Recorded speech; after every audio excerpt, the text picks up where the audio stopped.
Well, Mike, new overnight, a missing New Jersey teenager has been found safe in New York. 14-year-old Josiah Moore has been missing for nearly a month. Authorities are planning to hold a news conference later this morning. It'll happen where we should learn more details on the case. In Atlanta, after being missing for more than 30 hours, a 1-year-old has been found safe. According to authorities, baby Blaze was found inside a car about a half-mile from the apartment complex where he was abducted. That investigation remains active. So this is the best possible news. We also want to talk about a story we brought you yesterday, right?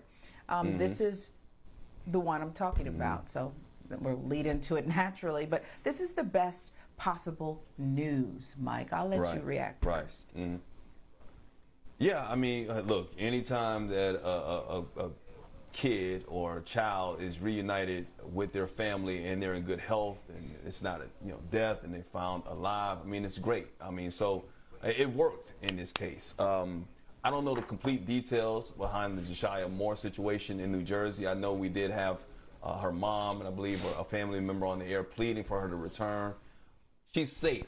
That's what matters right now. I am curious to see and hear the circumstances behind everything that was going on, because her mom said that she didn't run away. I know that there was a situation with Josiah, who was supposed to testify against, I believe, her stepdad for domestic violence situation that was going on.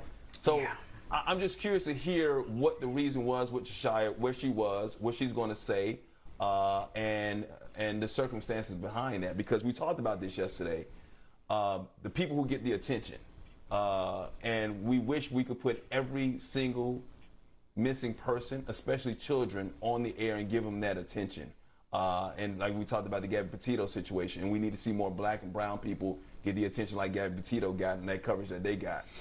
So I'll leave it at that for right now. I want to see what happened with Josiah Moore, the circumstances under why she was missing for so long, and how she came back to us. And once again, the bottom line is she is back and she's safe and sound with her family tonight or today. Yeah, it does sound like there's some things that have to be unpacked in the family. And like you said, hopefully we'll learn more later this morning. We'll certainly cover it. The baby Blaze, also found alive, healthy, presumably. These are the best cases. But I will say this, make no mistake about it, this is my personal opinion, and I think it's rooted. I think there's a difference between a guess and a hypothesis. Remember, they taught us that in school. My educated guess is that we are hearing more about these brown children, these two in this case, because of the criticism that jumped out of the irresponsibility surrounding the Gabby Petito case. Outside of this network, Yodit, and her show each evening that highlights so many missing black and brown people, you have very little coverage.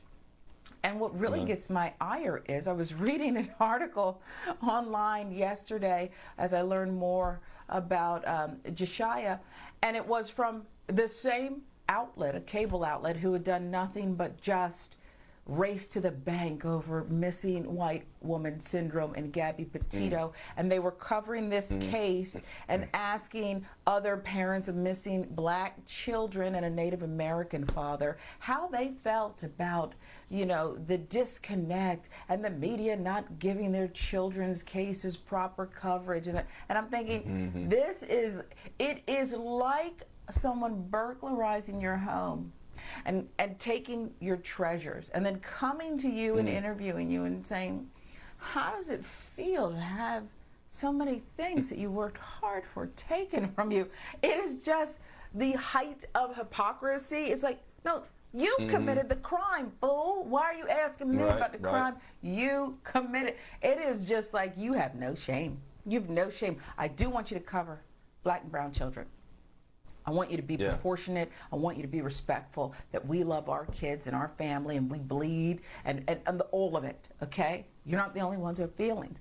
But I don't want you to do that. How dare you? It's like you are just, it's like the cigarette company saying, working on a cure for lung cancer and emphysema. Okay, really? Really?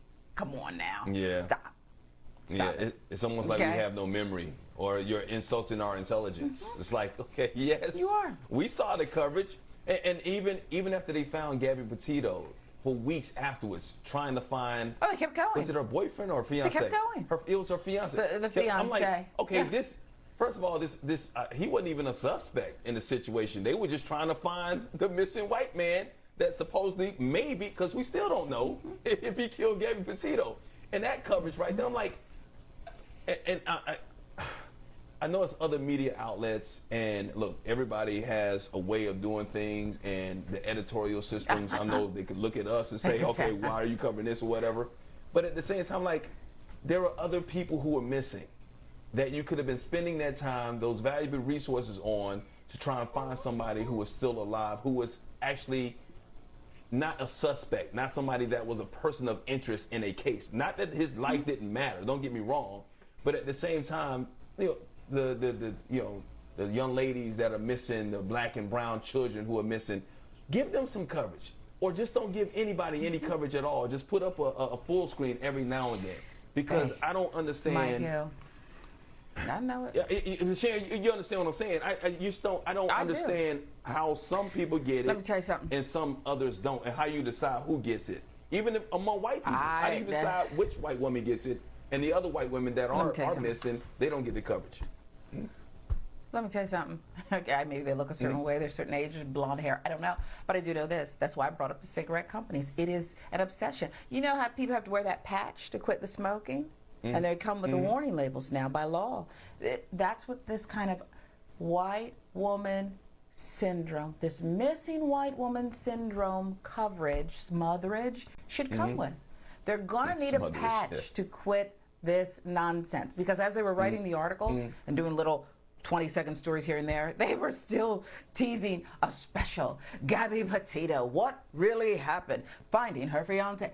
A whole 2-hour special, okay, where they diverted these resources. You're right, but don't sit up here and talk to me, okay, about this emphysema while you're pushing cancer sticks at me. No, thank you.